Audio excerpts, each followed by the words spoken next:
Hello. So, in this video we will talk about patterns. What are language patterns or templates? How to use them? And what is their purpose? So the pattern is an expertly composed speech module that has been tested and it works perfectly. Look. For example, there is an optimal way to ask questions. When, for example, at the Kids Academy, we ask questions like, how old is a child? Tell us more about the child. What does he do? What is he interested in? How does he spend time at the computer? What you don't like? This is the best way. If you start asking the questions directly, like what kind of future do you see for your child? And then how old is he? Then how does he spend time at the computer? And then tell us more about the child. It will not be optimal. The conversation will be chaotic and most likely, with 90% chance, it will throw the client off balance and you won't have a structured dialogue. That's why there's an optimal way to ask questions. There's an optimal way to present a product, and there's an optimal way to respond to objections. A pattern for each situation is the optimal way to respond to what the client says. Think now, just logically. You as a sales manager, can you, during a conversation with a client, when you need to pay attention, listen to what he says, monitor your tone, write something down in the CRM system at the same time? And at the same time, create such a conversation and signal to the client that will remove all his objections. And there should be dozens of such dialogues a day. And do you really think that such improvisation will be better than an expertly composed pattern? By the way, as practice shows, the idea that I can improvise on the go is really a misconception. It is nonsense. Personally, I and sales experts believe that it is impossible to do this, to compose the perfect message on the go, after which the client will say, wow. It is impossible to do this by improvising. Think, control your speech, write down notes, and create the right thoughts at the same time. This is practically a science fiction story. So, before moving on to the patterns themselves and showing the principle of their use, I want to go a little into the history of pattern creation. How are they created? So that you understand that it's not just me who sat down, wrote it all, and gave you something to work with.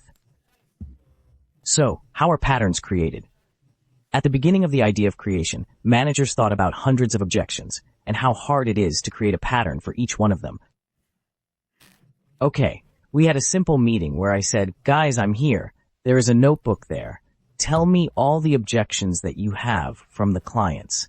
We will write them down now. Tell me the objections. I will write everything down.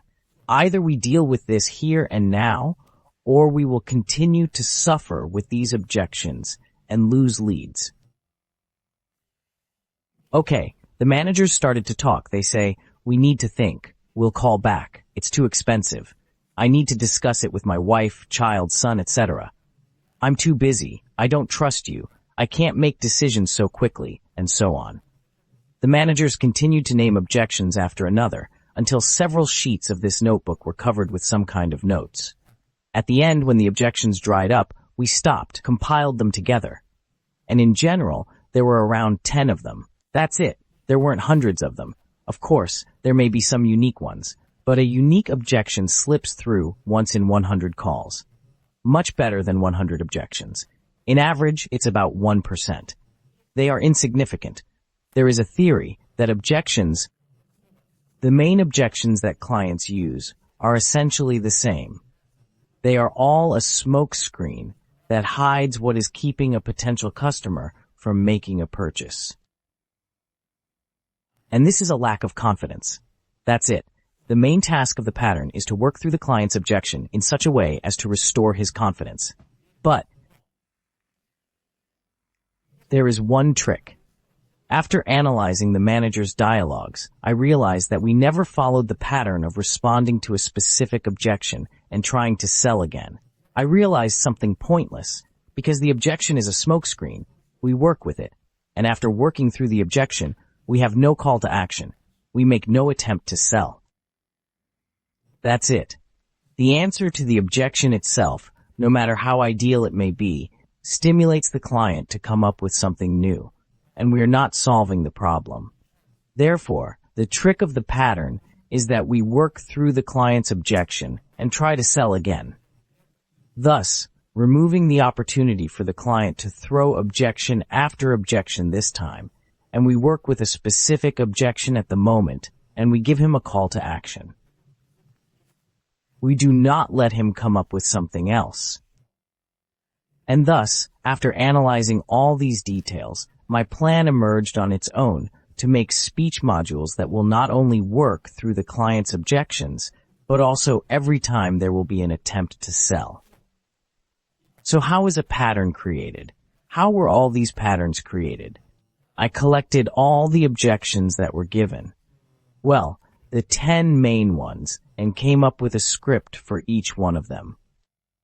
Then I put them aside for several days, returned to them, reread them, compiled them, made corrections and changes.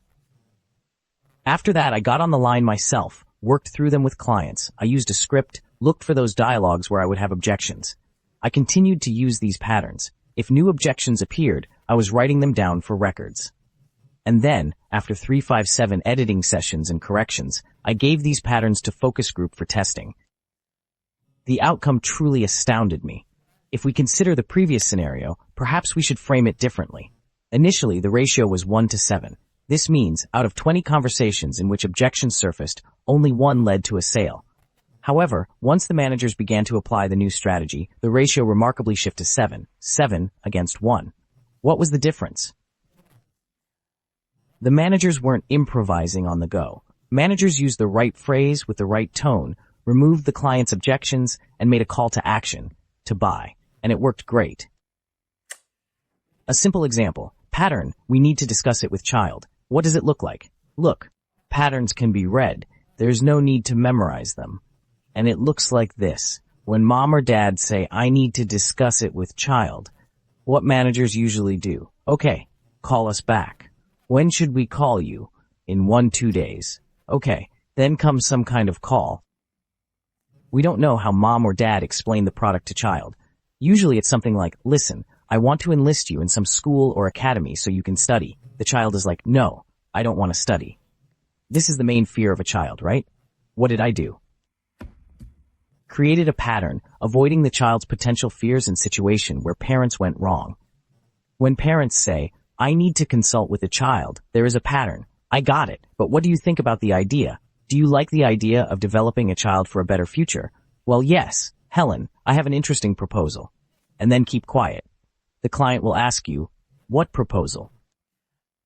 Usually, when a child hears training, an academy, classes, and he protests, the typical fear of school, where there is a lot of information, boring lectures, notes, etc., and the child perceives any learning through the school format. Do you agree?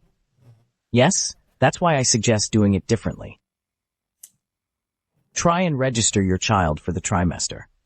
See, this is just a starting point that will really show how suitable our format is for your child and how much he will like it. There is a phrase, it's better to see it once than to hear about it 100 times. Do you agree with me? Yes? That is why I invite you to visit us at the Academy with your child. Here we will discuss the details and introduce the Academy to the child, okay? Look, what's the main point here? The fact is that this is a ready-made template, and it works great. At the moment when the client says, I will consult with the child, we begin to come up with something. If you are an experienced manager who has been working for many years, then you most likely have some basic experience. But ideally, take a ready-made script and read it with intonation and with expression to the client, and you will see that as soon as you get the hang of masterfully using patterns, all the objections that still appear, they will increasingly convert into sales. And you will say, wow, why? Because you will sell a lot more, make a lot more customers fall in love with the product, and close a lot more transactions. I would strongly advise that you utilize patterns and templates. Incidentally, should you discover a particular template that proves to be highly effective and yields positive outcomes, do not hesitate to share it. Now, returning to the subject of patterns. Typically, a language pattern is a skillfully crafted piece of speech, a valuable resource indeed. The most significant error would be to fail to take advantage of this resource.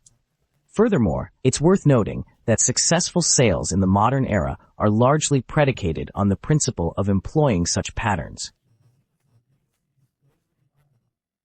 When receive a question, the seller no longer needs to think frantically, go through phrases, words, and try to talk with client. Often, improvising is not working. That's it. You have ready-made answers to common questions, and this is just a treasure that will help you start selling at least on the first day and close many more deals. Just use the patterns,